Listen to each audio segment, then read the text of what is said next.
Hey everybody, mini segment here. This is Marcia.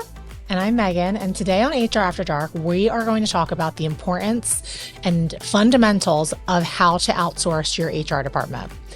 We are getting so many inquiries about taking the whole foundation of HR and outsourcing the function to us. Yes. Why do you think that is? I think right now people are trying to figure out how to curtail their cost. Yeah. They're trying to figure out how could I do that and without basically hurting people and all too, but adding on more resources. So they know they need it. Mm-hmm. They just said, how can we do it the best way? Yeah. And I think the best thing about us is you not only get a person, you get a team of people. So you have an expert on compensation, an expert in benefits, an expert in employee relations. So you have a team of people to choose from, even though you have your main one consultant. Right. That person can reach out to the entire team. So we're getting lots of inquiries right now about that. Right.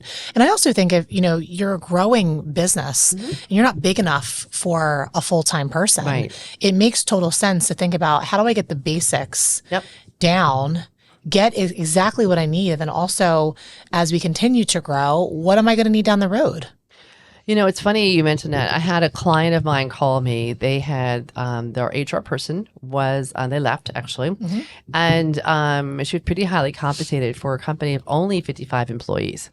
And he had said, hey, he mentioned, hey, Matt referred me to you and, tell me more about your services. And so I just put my consulting hat on and I said, tell me more about your company. Tell me more about what this person was so good at and what she was doing.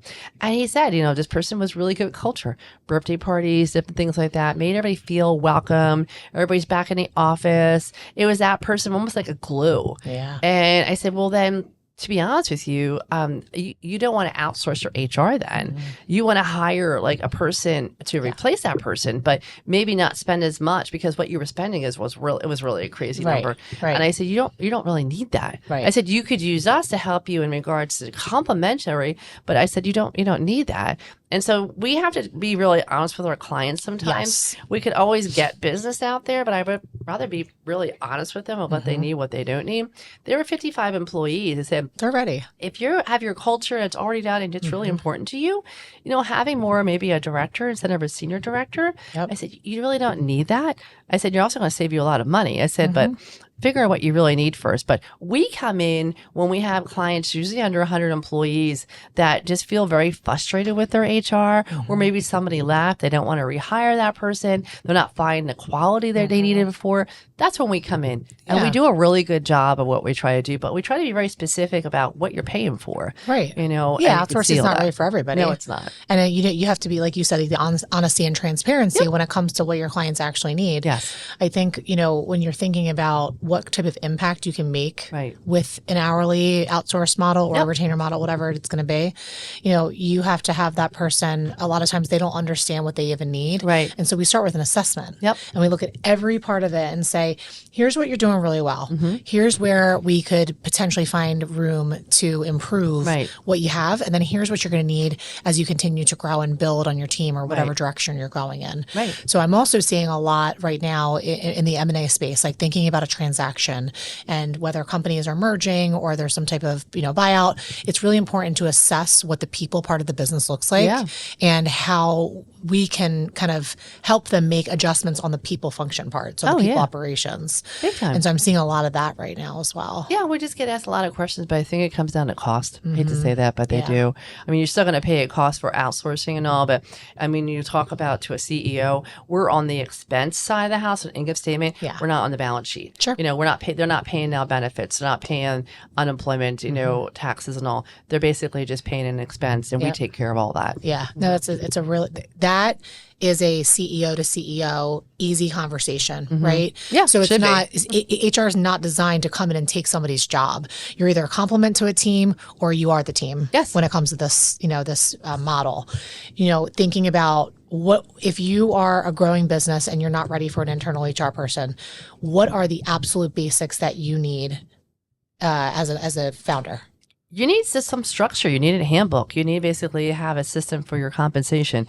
You need to basically have, who do I talk to for benefits? What's my broker? Utilize your broker more. That's what they're there for, to help you out with that. Most people never use their broker as well as they should. Yeah. I also think it's more of like employee relations. Like, who do they go to? Hey, I'm pregnant. Who do I talk to about my benefits and all? Yeah. It's just having that simple concept of like where to go to for questions and ideas. Yeah. And if you have that, that's what you need. But typically under 100 employees, you don't need a full-time person.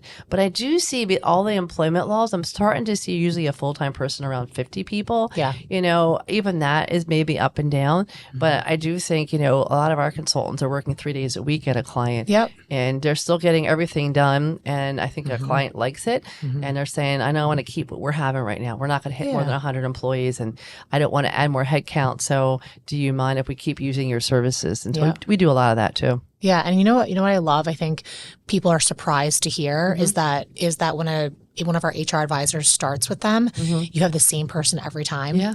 And so there's a consistency and there's a trust with the team. And they also have the ability to be connected to the employees, not just the leadership team. So we always like to have a seat at the leadership table. It's very important to us to be a business partner to the team that hired us, but also the employees should be able to come to us. Yeah. And it's like almost like it's such a seamless integration that they don't even know we don't work there. Yeah. And so I think that that's always a nice, like a really nice surprise for our clients. Oh, yeah. I mean, we want to make sure that we are melded into their work culture and what we're doing. They can rely on us, ask questions and all too. And sometimes it's even easier when you're an outsourced HR person because they feel like they can go to that person because they're not basically an employee. For sure. And so that helps the CEO a lot of times too, because it's having that just conversation. Can I talk to you really quick? Can we just go through this really fast? An analysis and all too. That helps an awful lot. Yeah, it does. And I think, your business is changing every week. Yeah. So what you need could shift. And I think having the flexibility with that person is really important because, maybe some weeks you don't need anything and some weeks you need extra. And so having the flexibility is very important. But I think the biggest thing is when I talk to new clients or potential clients, they're like, I don't even know where to start. And that's where we really come in and say, listen, here are the non-negotiables. If we don't do this, you are going to have a problem down the road. And not as a scare tactic, but it's really important for the business to stay compliant. Well, it's a map. It's an assessment of figuring out where you're going. Exactly. And then some other ones are much better off than they actually think that they are. Yeah. And we're saying, listen, you have way more than some of your other companies in your size. And so for us, how can we be a compliment to you? Right. And I guess we always ask, like, what is keeping you up at night? Yeah.